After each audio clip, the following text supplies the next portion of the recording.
খুব কষ্ট।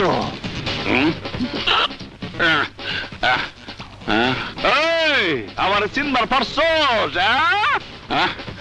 না, আমি চিনি না। আমি এলাকায় নতুন এসেছি। আমি তোরে চিনাই দিতেছি, আমি রাজু।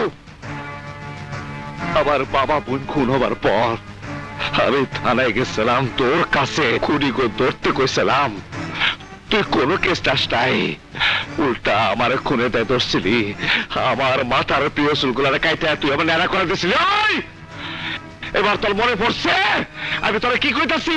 এবার তোর মনে পড়ছে? হ্যাঁ, মনে পড়েছে।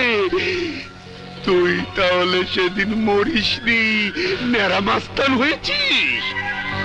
কিন্তু আজ তুই এই ওসি জব্বারের হাত থেকে বাঁচতে পারবি না।